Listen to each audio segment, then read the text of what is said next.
Diva 14, la cité radioactive. C'est un peu bizarre, faut augmenter derrière et augmenter le main mix. Ouais, donc, ça crachote pas. Ouais. Et là t'es à fond dans le gain en haut. Ouais, c'est un peu bizarre, faut augmenter derrière et augmenter le main mix. Dans le studio de Radio Diva H. J'entends. Okay. Il faudra recrachoter, donc je préfère. Non, on laisse comme ça. C'est pas grave, mais là je suis à fond. Ouais, c'est bon, c'est nickel. Et il est 9h55 pour la première horloge et 6h36 pour la deuxième. Nickel. Est-ce que tu peux juste repasser 2 secondes sur le micro 2 ? Ouais. J'ai monté le compresseur. Mais de toute façon, on est dans le... Oui, C-O-N-T-E. Ouais. Non. Non, il y a un seul compte. Il y a un seul. Ok. 1, 2, 3, Radio Diva 14. Tu reprends et tu vas doucement. Hein. Okay. Il était une fois. Tu fais vraiment genre le conte, tu nous emmènes dans une histoire, et puis il y aura le titre, le mystérieux soir d'Halloween. Vas-y. Il était une fois, dans le village de Philippines, un jeune garçon qui avait des cheveux bruns et des yeux verts. Il se nommait Victor. Depuis son plus jeune âge, cet enfant portait un appareil dentaire. Naturellement, ses parents ne l'autorisaient pas à manger des bonbons, car il risquait de perdre une bague ou d'avoir des caries. Dans leur village, il y avait une histoire mystérieuse. Le soir d'Halloween, la légende racontait qu'une sorcière revenait des morts pour kidnapper des enfants et les manger. La radio a un intérêt pédagogique indéniable pour les élèves parce que ça va permettre de mettre en voix leurs textes, de donner vie, d'apprendre à s'exprimer oralement. On travaille la lecture au préalable et puis ils comprennent que l'élocution, l'intonation a tout autant d'importance que l'écriture du texte.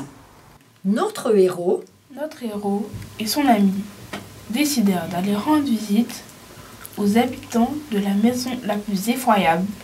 Ils toquèrent à la porte et une vieille dame. Alors tu peux reprendre. Ils toquèrent à la porte. Ils n'étaient pas très rassurés, mais accepteraient. Mais acceptèrent. Tu prends juste mais acceptèrent. Mais acceptèrent en espérant recevoir beaucoup de sucreries.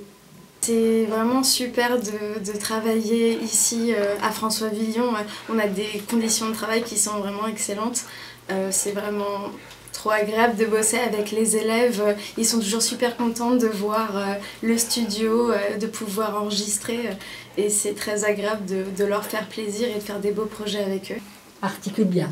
Soudain, l'affreuse femme, qui était une sorcière, saisit les 2 enfants par les oreilles et les entraîna dans la cave sombre et effrayante. Ils étaient terrorisés et tremblaient de tout leur corps. Fais la description, tu nous fais un petit peu peur. La cave était remplie d'araignées et de souris. Dans un coin, ils distinguèrent des os, restes de cadavres d'enfants. Restes de cadavres d'enfants. Tu vois, il y a un point, il faut toujours bien noter, sinon parce que quand on écoute, on ne comprend pas. Ils se demandèrent comment ils allaient sortir de cette cave. Généralement, ils sont très angoissés, un peu apeurés à l'idée de venir enregistrer.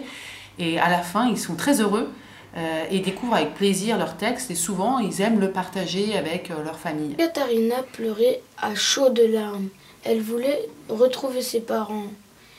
Victor la consola et la prit dans ses bras. C'est alors qu'il remarqua... Tu peux reprendre c'est alors ? C'est alors qu'il remarqua une belle épingle dorée dans ses cheveux. À cet instant, il saisit l'épingle et essaya de crocheter la serrure de la cave. Après plusieurs tentatives sans succès, il était désespéré et voulut abandonner. Katharina le réconforta à son tour. À 2, ils reprirent espoir et réussirent à ouvrir la porte. Comment réagissent les enfants quand ils viennent la première fois et quand ils repartent du studio? Alors quand ils viennent, en général, il y en a qui sont un petit peu stressés. Ils ont peur de s'entendre, ils ont peur de bafouiller. Mais pour la plupart, ils sont toujours super contents. Ils sont impressionnés de voir le matériel qu'on a. Et ils sont toujours hyper contents. Ils ont le sourire aux lèvres quand ils repartent. Donc c'est super. Sans bruit, les enfants montèrent à l'étage, mais malheureusement pour eux, la sorcière les entendit.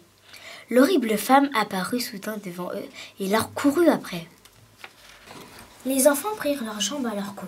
Ils essayèrent d'ouvrir une première porte, mais elle était fermée. La seconde l'était aussi. Heureusement, la troisième, elle était ouverte. Une fois entrés dans la pièce, Victor et Katharina se cachèrent directement dans un placard. Les enfants étaient épouvantés et ils reculaient sans bruit au fond du placard. Alors Victor sentit une poignée dans son dos, il l'actionna et tout son corps bascula dans le vide. Il vit Katharina tomber elle aussi. Effrayés, ils pensaient tous les deux mourir. On fait un métier qui est quand même inconnu par beaucoup, et de pouvoir l'expliquer, de le montrer, enfin surtout, en tout cas je parle pour moi, mais je pense pour nous, c'est quand même un métier qui est plus passion qu'autre chose. Et du coup de pouvoir l'expliquer, le transmettre à d'autres personnes qui sont encore plus jeunes, et certains voir que ça les motive et que ça les anime, et peut-être que plus tard ils font ça, ça fait plaisir de voir qu'on transmet un peu un métier qui nous plaît et pas juste faire ça pour travailler. C'est ça, et leur donner envie de s'investir, même pour leurs cours de français, c'est super agréable. Donc c'est un exercice intéressant, et puis ça permet aussi de travailler en groupe, de créer aussi une cohésion de classe, et c'est plutôt un exercice du coup intéressant à tout point de vue. Je pense que le fait de faire des podcasts avec les élèves, ça peut vraiment les motiver quand on a des devoirs d'histoire, de français. C'est pas forcément toujours motivant. Quand on est à l'école, on n'aime pas forcément ça. Et le fait de pouvoir faire un podcast où ils peuvent se réécouter derrière, ça peut leur donner envie de s'investir dans leurs devoirs et dans leurs projets. Donc je pense que c'est gagnant-gagnant pour tout le monde. Il y a un côté ludique et amusant dans le travail, et du coup c'est très pédagogique pour les élèves. En fait, ça fait que c'est pas du travail et que c'est un truc qui les amuse plus que du travail vraiment. Mais ils apprennent autant. Ils apprennent en s'amusant. Ouais, c'est ça. C'est un cours comme un autre, où ils travaillent pareil, mais ils n'ont pas l'impression de travailler parce que c'est amusant et ludique à côté. Et du coup, je pense que...